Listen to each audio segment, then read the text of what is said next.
This is the Big O Show. This is the Big O Show.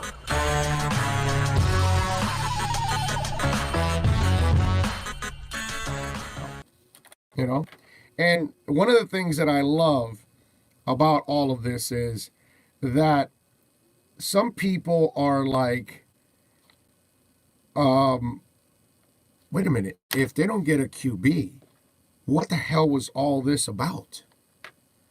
And that part I don't understand with some fans out there.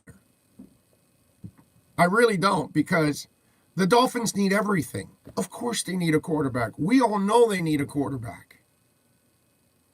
But it's almost like people make it sound like you did all of this to get a quarterback at number 5. No, you did this to get the best player at 5.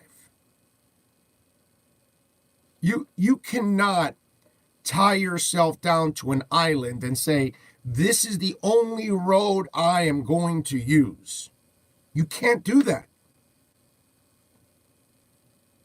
At number 1, you take Joe Burrow, even though Chase Young is better. But you take Joe Burrow because he looks like he could be a franchise guy. And there's less questions about him right now. You know, Tua's probably considered the better passer than him, but because of the injuries, you can't take the chance. Herbert, not nearly as consistent as Burrow, doesn't have the moxie of Burrow, doesn't have the leadership of Burrow, and doesn't win like Burrow. So, there you go. But this whole thing about, because I've heard this attitude out there from Dolphin fans. Well, what the hell did we do this all for? Well, you did it because you want to become a great franchise again. So you tore it all down because you need an offensive line. You need a D-line. You need linebackers. You need a secondary. You need a group of receivers. You need a tight end that's got some balls. You need a running back that you can pound the ball with. You need a great coach. You need a great front office. The Dolphins needed everything. So now we're seeing them, chop the wood and eliminate some of these issues. It wasn't like, well, hey, we're going to tear it all down because for sure we're going to pick a quarterback at number 5 or at number 3 or at number 8 or 9, wherever they ended up. It's almost like this attitude like you have to get the quarterback. So if the 2 quarterbacks that are there at 5 are question marks, but yet you can get yourself a starting what you feel is tackle, the way you feel about Joe Burrow is the way people feel about whatever. Thomas from Georgia, Worse from Iowa, whatever, man. Brown at defensive tackle, Okuda at corner, Simmons at linebacker. You know what I'm saying? There is a feeling of security with these players if you pick them. And then there's insecurity with Tua and Herbert because of the question marks. So I love this attitude like, well, no, we did all of this to just get the quarterback. And that's not true. They did this because they need to rebuild the football team.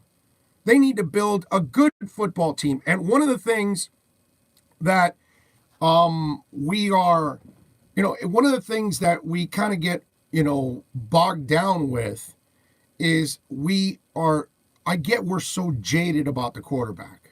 But we've had this conversation the last couple of weeks. And I've kind of tried to enlighten folks on football the last 20 years. And there's a lot of mediocre and average quarterbacks that have gotten to the Super Bowl and some mediocre quarterbacks that have won the Super Bowl. Okay? And you just watch Ryan Tannehill advance for a couple of weeks by throwing 70 yards a week. If there's a question mark with those quarterbacks at 5, big time question marks, then just take the damn tackle. Then just take the damn linebacker that you can play in 8 different positions. Then take the guy that you're sure is going to be a player. But because if you're going to take a question mark project at 5, then you can do that later on in the first round with Jordan Love. And you can do that later on in the second round with Jacob Eason, or you can do it with Anthony Gordon, or you can do it later on after that with James Morgan, or with Nate Stanley, or with Davidson, or with Luton, whatever. There's several guys, and you're risking less. It's always the argument, is what I've gotten into this argument with people, because those of you know, I liked Osweiler coming out of college, out of Arizona State, but I liked him in the third round. Denver took him in the late second because they knew late third he wasn't going to be there. And they knew he was a project, but they couldn't wait till the late third, so they had to take him late second. They had just won the Super Bowl or whatever they were, deep playoff run, whatever they were at the end of the draft. And so I understood why they took him in late second, even though I had him in the third. But I always tell people this, that with Ryan, you failed, right? But I'd rather fail with Osweiler in the third round as a Dolphins fan than the number 8 overall pick. The number 8 overall pick that I'm trying to make a quarterback. And then I spent 7 years and I never made him a quarterback, and then we had to let him go. So it didn't work out. It was a bust. But I'd rather bust in the third round with the project. I don't want to bust at number 8 overall, and I don't want to bust at number 5 overall. You see what I'm saying? If we're going to take the project, then, dude, just take James Morgan from FIU. If we're going to take the project, then take Luton from Oregon State. If we're going to take the project, then take Nate Stanley from Iowa. If we're going to take the project, then take Anthony Gordon from Washington State. That's all. Do that instead. Plenty of projects have been taken. Dak Prescott was a project. Drew Brees was a project. Tom Brady was a project. Hey, Aaron Rodgers at the end of the first round became a project because nobody wanted him. That's how you do it. Lamar Jackson. I don't ever think he'll become a great passer, but it was a hell of a move to take him at the end of the first round. You get the extra year to try to develop him. If it doesn't work out, it's the end of the first round. But if I'm taking a guy at top 10, if I'm taking a guy at number 5, I need to deposit that ball in McCovey Cove. Do you understand that?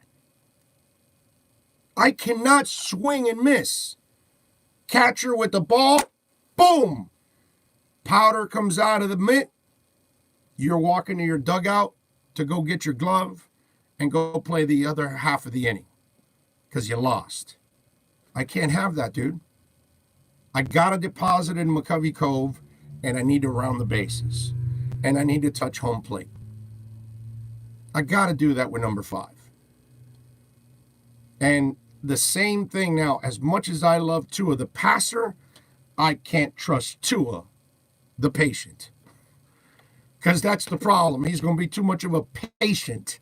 He's going to be visiting Doctor's Hospital more than the Dolphins. He's going to be visiting the Cleveland Clinic more than the Dolphins. He's going to be visiting Dr. James Andrews more than the Dolphins.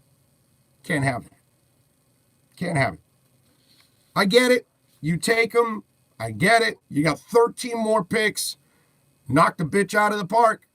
You better deposit 2 in McCovey Cove if you draft Tua, because you have to overcome the possible failure of Tua and then answer the failure of Tua by saying, hey, we kicked freaking ass with the other 13 picks. And then people can say, well, hey, you took the shot at the quarterback. Take another one next year. Keep going, keep going, keep going, keep going. But that's the thing you got to think about. And this attitude of, what did we do all of this for? Well, you did it because you want to build a great football team. Okay? Yeah, we got to find a great quarterback, but you got to do it the right way, too. If you're going to take a chance, don't take a stupid chance. Take the kind of chance that you have very little to lose and everything to gain. Taking a guy at 5 that there's a good chance he'll break down and fail, that brings you on some heat. I don't know if you want that heat.